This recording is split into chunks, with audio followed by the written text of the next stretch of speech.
when you look at code, you can really put the code violations into 3 different categories. And 2 small ones, and then the big kind of middle. So on each end, you have a small percentage that are public safety. Okay, we're not talking about those today. Those are the kind that have to be addressed. Obviously, the amount of facilitating the progress or allowing an amount of time to go by is very, very limited. In some cases, in many cases, not available at all. And then on the other side of the spectrum, you have those very, very basic code violations that we gather if we went through the whole community. Nearly every property would have one, a small piece of peeling paint at the bottom of the southwest side of the home. We're not talking about those. So those are not a focus of code enforcement until they would grow bigger. And today, again, is not about public safety. So really everything else is in the middle. And that's where code enforcement gets complex. If you strictly interpret the code and you go by the book, so to speak, you're not going to you won't be disappointing the community at a rate they can absorb, and it won't achieve the city's overall objectives. And so part of what we want to identify, and this is what Mark will get into today, a lot of what we need to do in code enforcement is educate the public and get them involved and achieve a higher level of understanding. So for instance, oftentimes we'll get calls from citizens that are concerned about a property that has some obvious code violations and, quote, nothing is being done. Well, part of what we need to educate the community on is that those individuals or property owners have a right to due process. And because the home hasn't been red tagged or condemned does not mean there aren't active and open cases. And so part of that is allowing, something that we're working on, continuing on technology, is allowing citizens to go in and actually see what the status of those cases are as an educational issue. That's available through our technology platform in the near future. And secondly, it's also to give the community a sense of how we approach those things.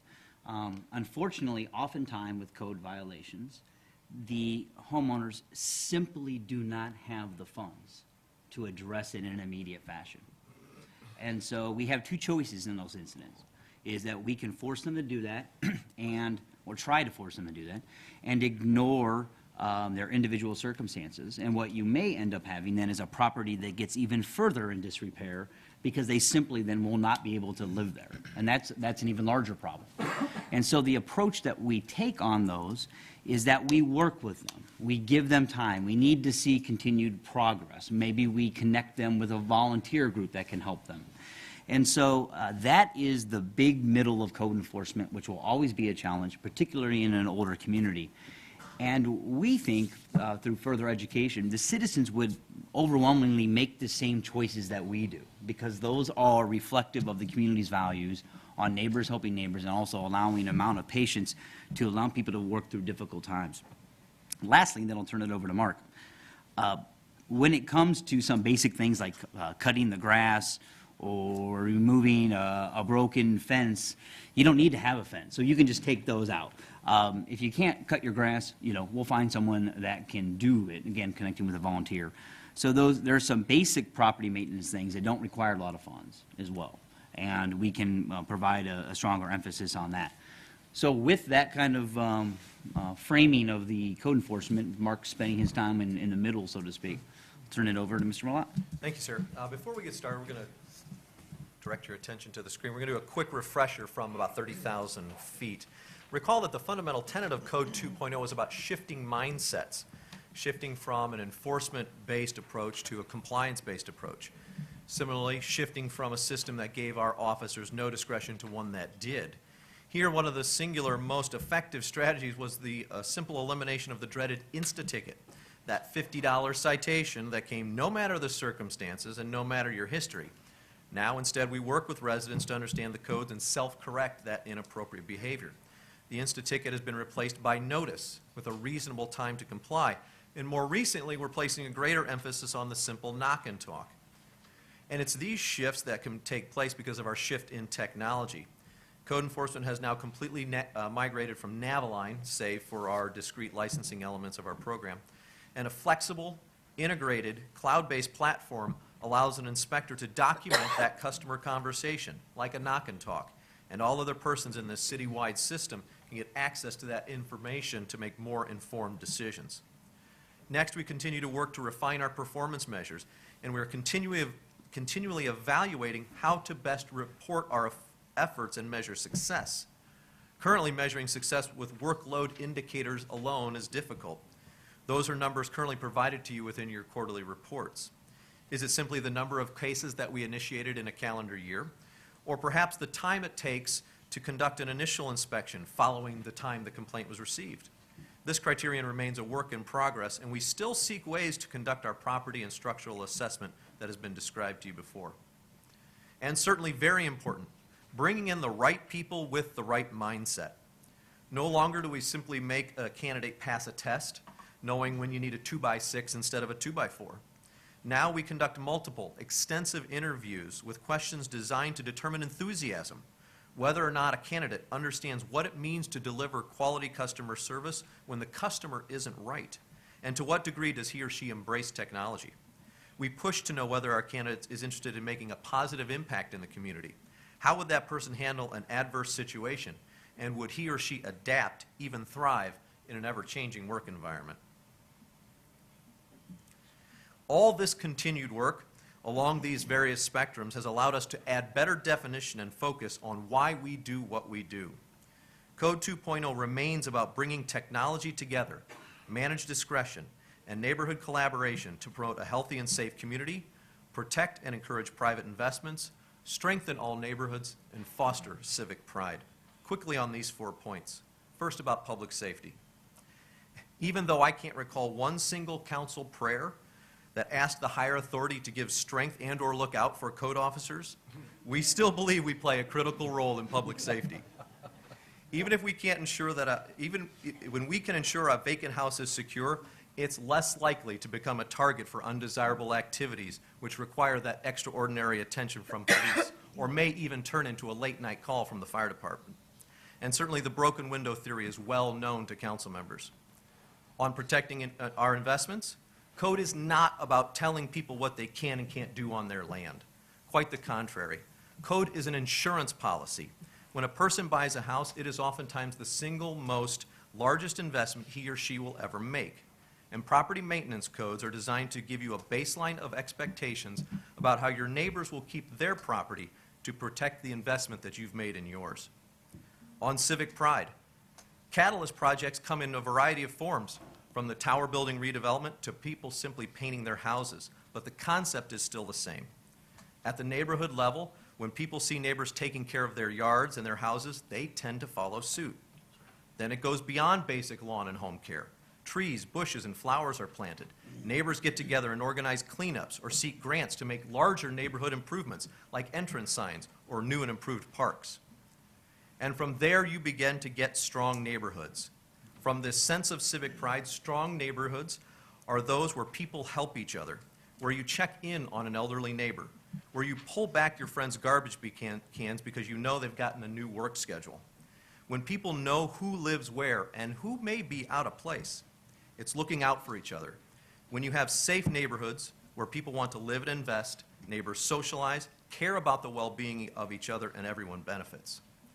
So inasmuch as we're working and will continue to work on technologies and the efficiencies that it affords, and inasmuch as we continue to endorse managed discretion, it's now time for code to place a greater emphasis, and we simply have to do a better job on neighborhood collaboration.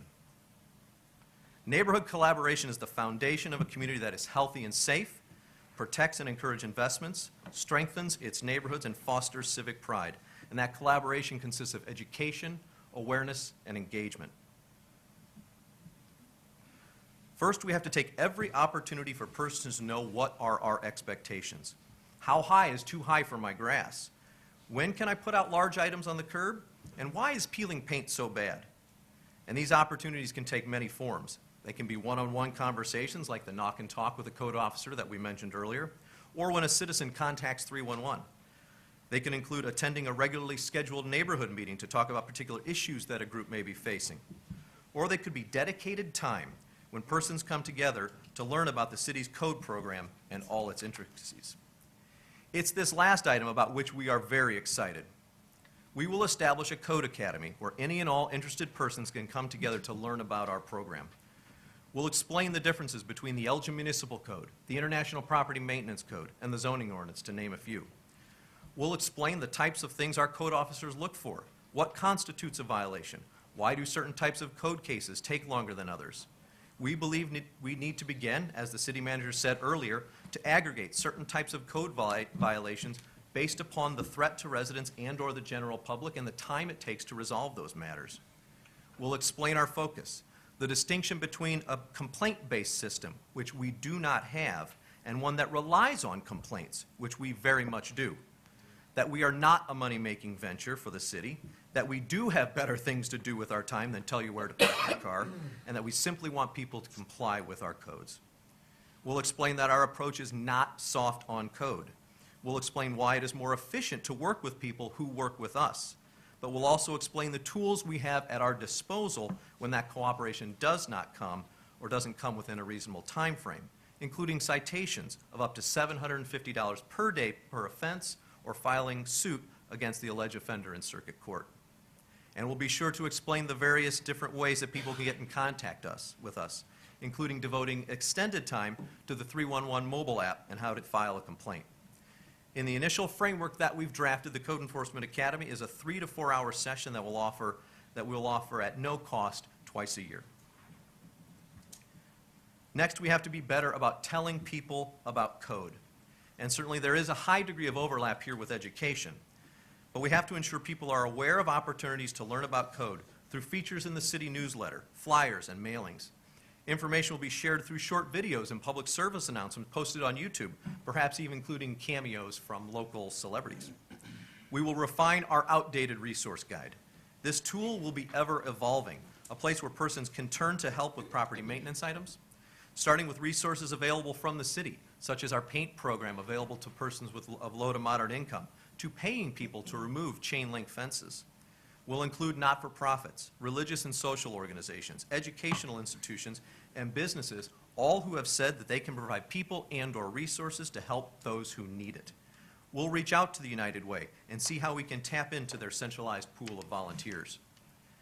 And we'll reach out to local businesses, specific local businesses, like Home Depot, Ziegler's Ace Hardware, and there are various paint companies in Elgin to see if they'd be willing to offer a discount on paint and supplies when a resident presents a referral from the city. It's a way for code officers to show a bit of compassion when they tell someone that what they have to do. And perhaps it can ease the potential hit on their pocketbook at the same time. It's our hope that businesses see this as an opportunity to increase sales as we can drive customers to them, further emphasizing the concept also of shopping local. We will continue to attend and increase our presence at neighborhood meetings and mayor's walks. We will continue to provide our performance measures to the city manager's office for quarterly publication, but we will look to supplement those contributions with more of the story behind the numbers, with before and after pictures of recent successes, and with a calendar of where we've been and where we're going. We will launch a social media campaign that makes people aware of particular code-related items that are more pertinent for a time of year. These will include a Did You Know campaign, as well as seasonal information. For example, we need to start telling people about the steps they can take around their homes to minimize mosquitoes. And here's another timely example. In the spring, when grass starts to grow, some people could use a friendly reminder that it's time to tune up their lawnmower. Importantly, our awareness efforts will need to assess our audience and be responsive to diversity. If we distribute printed material, it must be in English and in Spanish. And where some cohorts hinge on push alerts from their mobile devices, others' best use of a cell phone is a doorstop. We have to reach those audiences too. And worth noting, our efforts shouldn't be limited to adults. Kids can be a tremendous ally when they tell mommy and daddy they're breaking the law by parking on the grass. And who knows, maybe a spin-off of the Code Enforcement Academy is a traveling kids code academy taken right to the schools. Finally, we must engage our citizens, not-for-profits, businesses, and see how we can better work together. When needed, we will be responsive with either geographic and/or issue-based initiatives. We're currently working along the Route 20 corridor to improve the appearance of those properties with frontage along this road. This road at some points in Elgin carries more than 40,000 cars a day. That's 40,000 people per day making an impression about our city. We have to ensure that that impression is a good one. And the same goes for other major corridors. Also, we're beginning internal conversations about a focused campaign to encourage people to pick up and, as the city manager said, simply remove dilapidated fences, as well as a more expedited way to remove unwelcome drop boxes. As discussed before, in short order, we'll initiate our social media efforts, and some people do use these tools as a way to communicate back and forth with the city. Finally, we welcome and encourage those who want to participate and help with property maintenance efforts. As I said, we rely on their eyes on the streets. The city has vast resources that we can call on. And before any decision is made on an elevated, formal, or extraordinary structure, it's our recommendation that we implement the Code Enforcement Academy and evaluate the results. We are pleased to report, as the city manager alluded to, of a very important example of just one of these partnerships. The property at the northwest corner of Villa and Prairie Street has had a long-standing code enforcement case regarding a collapsed garage along Prairie. Through our process, through our engagement with the residents, we came to understand that the owners did not have the means to make these extensive repairs. Fortunately, about that same time, we learned that Habitat for Humanity was starting a new initiative that sought to help existing homeowners address code violations. Had we not had that strong relationship with Habitat and the ability to call on them for immediate help, the property would still present a safety concern today, as well as being an extremely unattractive element along a main road heading into our downtown, rather than having the work currently underway, as you see on the picture on the right. And so with this new phase of our work, focusing on collaboration, on education, awareness, and engagement, we quickly realized that the term code enforcement was no longer appropriate. We needed to ensure that our name reflected what we are about. As such, we are pleased to announce that the city's property and maintenance program will now be implemented by the Code Compliance Division of the Community Development Department. This new name reflects our focus on compliance first, where before enforcement was the primary hammer used to achieve that. Importantly, compliance includes enforcement, but is not the only means to ultimately strengthen our neighborhoods. Finally, we have provided you some examples of the places we'll be and the things we intend to accomplish in the next 30 to 60, 90 days. We will continue to attend and expand our presence at mayor's walks and other neighborhood events. We hope to join the police department at some of their regularly scheduled events, continuing that one Elgin concept. And we will start our social media campaign.